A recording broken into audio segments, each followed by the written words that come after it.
Welcome to an alternate timeline where Einstein erased Hitler but unleashed a psychic Soviet invasion on America. This is Command and Conquer Red Alert 2.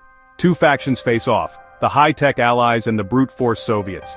Each country brings its own super unit to the fight, but one structure towers above the rest, France's Grand Cannon. Legendary, massive, and ready to change the battlefield. Grab your beret, let's dive into the Grand Cannon. In Red Alert 2, France isn't just about baguettes or the Eiffel Tower, it's the fortress nation, famous for one thing, the Grand Cannon.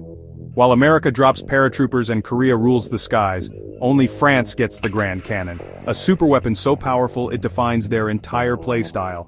Choosing France means going all in on defense.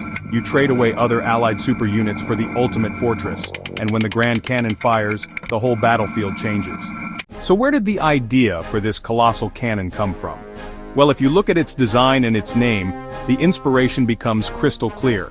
The Grand Cannon is a direct nod to one of the most famous pieces of artillery in history, the Paris gun, also known as the Kaiser Wilhelm Geschütz. This was a super long-range siege gun used by Germany during World War I to shell Paris from over 75 miles away. It was a weapon of psychological terror, designed to prove that nowhere was safe. Sound familiar? The in-game Grand Cannon channels this spirit perfectly, trading historical accuracy for over-the-top, Red Alert-style spectacle. Visually, the Grand Cannon is a masterpiece of military-industrial design. It's not just a turret, it's a whole complex. The foundation is a massive, reinforced concrete bunker dug deep into the earth to withstand enemy attacks. From the center of this bunker rises the cannon itself, a ridiculously long barrel mounted on a heavy-duty hydraulic turret, allowing it to rotate and acquire targets. It's adorned with warning stripes, vents, and all the greebles that make Red Alert 2's art style so iconic. It looks heavy, expensive, and powerful, which is exactly what a top-tier defensive structure should be. Now let's talk about that name. The Grand Cannon. It's a clever play on words, isn't it? It evokes the Grand Canyon, suggesting something massive, powerful, and natural, but it's also just a very direct description. It is indeed a very grand cannon. This kind of slightly cheesy, on-the-nose naming is pure Westwood Studios. It fits right in with units like the Apocalypse tank or the Kirov airship. The developers weren't afraid to have a little fun with their alternate history, and the Grand Cannon's name is a perfect example of that. Of course, the real-world Paris gun was a logistical nightmare, slow to reload and wildly inaccurate. But in the world of Red Alert 2, technology has solved all those pesky problems. The Grand Cannon is the idealized version, the super weapon that real-world engineers could only dream of. It takes the historical concept of a super long-range artillery piece and cranks it up to 11, creating a weapon that is not only devastatingly effective, but also incredibly cool to look at and use. Alright, let's get into the nitty-gritty. How does the Grand Cannon actually function on the digital battlefield? First off, it's a Tier 3 structure, which means you need to have a battle lab built before you can even think about constructing one. This places it firmly in the late-game category. It's also incredibly expensive, costing a whopping 2,000 credits. This high cost and tech requirement mean that building a Grand Cannon is a significant investment. You're sacrificing resources that could have been spent on a tank army or an air force, betting that this static defense will pay for itself. And trust me, it often does. Its primary function is long-range bombardment. The Grand Cannon has one of the longest attack ranges of any defensive structure in the game, outranging almost every ground unit and even some other defenses. When an enemy unit wanders into its massive targeting radius, the cannon swivels to face it. A deep, booming sound effect echoes across the map, and a massive shell is launched into the air. A few seconds later, that shell lands with a devastating explosion, dealing huge area of effect damage. This splash damage is key. It's not just effective against single targets but can wipe out entire squads of infantry or clusters of light vehicles in a single shot. But here's the catch. Its biggest strength is also its biggest weakness. The Grand Cannon has a massive minimum range. There's a dead zone around the base of the cannon where it simply cannot target enemies. This is a crucial balancing mechanic. If an enemy can get inside that minimum range, your expensive super defense is completely helpless. Fast units like Soviet terror drones or Allied rocketeers can exploit this weakness, rushing past the cannon's optimal range to attack it, or your base, directly. This prevents the Grand Cannon from being an I-win button, and introduces a layer of counterplay that skilled players can exploit. Furthermore, the cannon has a relatively slow rate of fire. After each shot, there's a noticeable delay as the massive gun reloads. While a single shot can be catastrophic for the enemy, a swarm of units can sometimes overwhelm it. A clever opponent might send a cheap, fast unit to absorb the first shot, and then send in their main attack force while the cannon is reloading. This means a Grand Cannon, as powerful as it is, cannot stand alone. It requires support from other shorter-range defenses like pillboxes or Patriot missiles to protect its vulnerable dead zone and cover it during its reload cycle, making base design absolutely critical. So, you've chosen France and you're ready to build your fortress. How do you use the Grand Cannon effectively? The first rule is placement, placement, placement. You don't just plop a Grand Cannon down anywhere. You need to think like a military architect. The ideal location is on elevated terrain, which in Red Alert 2 grants a range bonus. Placing a Grand Cannon on a cliff overlooking a key choke point like a bridge or a narrow valley can effectively shut down that entire avenue of attack for your opponent. They simply won't be able to move their ground forces through that area without taking massive, constant damage. The next step is creating a layered defense. As we discussed, the Grand Cannon is vulnerable up close. This is where the rest of the Allied arsenal comes in. You should surround your Grand Cannon with a network of cheaper defenses. Place pillboxes and prism towers within its minimum range to shred any units that get too close. Ring the perimeter with Patriot missile launchers to protect your expensive cannon from Soviet Kirov airships or Allied rocketeers. A well-defended Grand Cannon is like the king on a chessboard. It's the most powerful piece, but it needs its pawns and rooks to protect it. This creates a symbiotic defensive web that is incredibly difficult to penetrate. But the Grand Cannon isn't just for defense. Oh no, it can be used for offense too, in a strategy known as creep. This is where you slowly expand your base forward, using the Grand Cannon's long range as a shield. You build a cannon at the edge of your base, and once it's up, it creates a safe zone. You can then build power plants and a construction yard closer to the enemy, and then, you guessed it, build another Grand Cannon even further forward.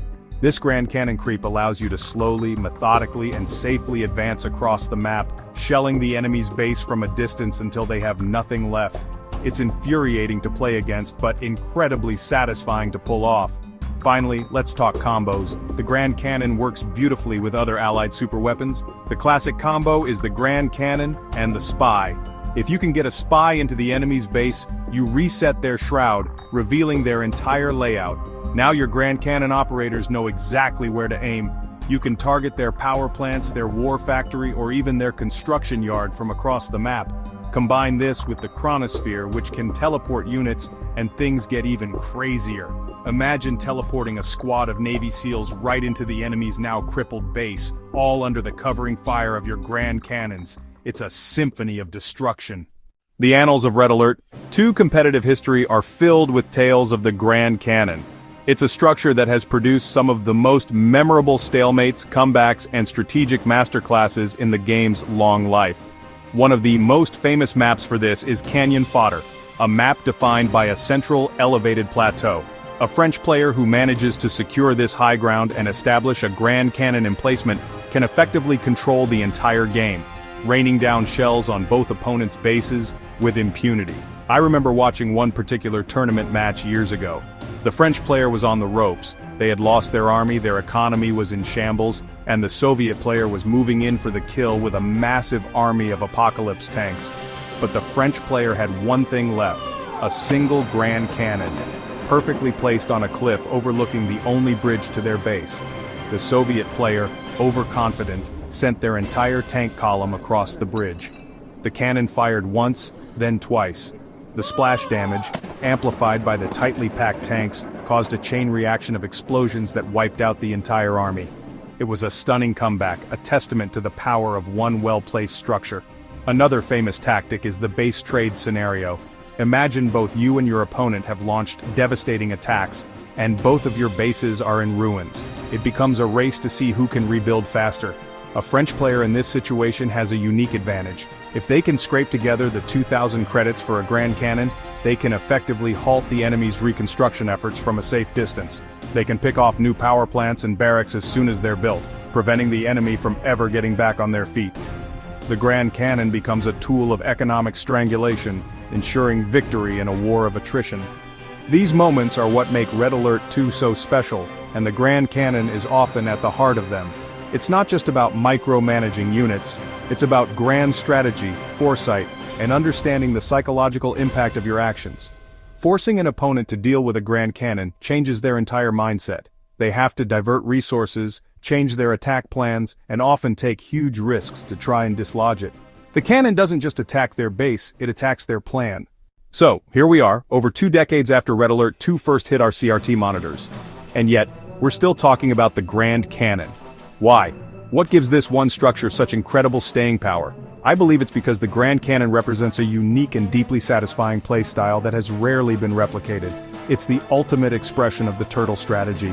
In a world of fast-paced, action-oriented RTS games, the Grand Cannon celebrates the patient player, the grand strategist, the one who prefers to build an unbreachable fortress and win through superior positioning and overwhelming firepower. It's a different kind of power fantasy. The design itself is timeless. It's simple to understand but has layers of strategic depth.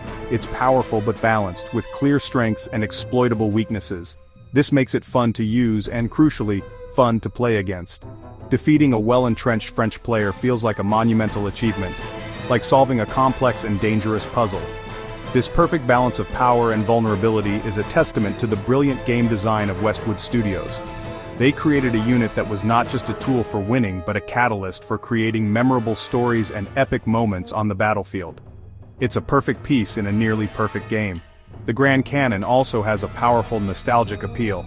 For many of us, it was the first time we encountered a weapon of this scale in a video game. The sound of it firing, the sight of the shell arcing across the sky, the massive explosion on impact, these are core memories for a generation of gamers. It was awesome, in the truest sense of the word. It inspired awe. In an era before online matchmaking was ubiquitous, many of us spent hours playing against the AI or with friends, and the Grand Cannon was always a star player, the centerpiece of our most elaborate defensive creations. Ultimately, the Grand Cannon is more than just a collection of pixels and code. It's a symbol of an era in gaming. It represents a time when strategy games were king, when asymmetrical design was celebrated, and when a single, well-placed structure could turn the tide of a war. It remains a fan favorite because it is perfectly balanced, strategically deep, and just undeniably cool. So the next time you boot up Red Alert 2, consider choosing France. Build your fortress, entrench your cannons, and show your enemies the true meaning of positional power, because some legends never die, they just reload. But hey, that's just a theory. A game theory. Thanks for watching.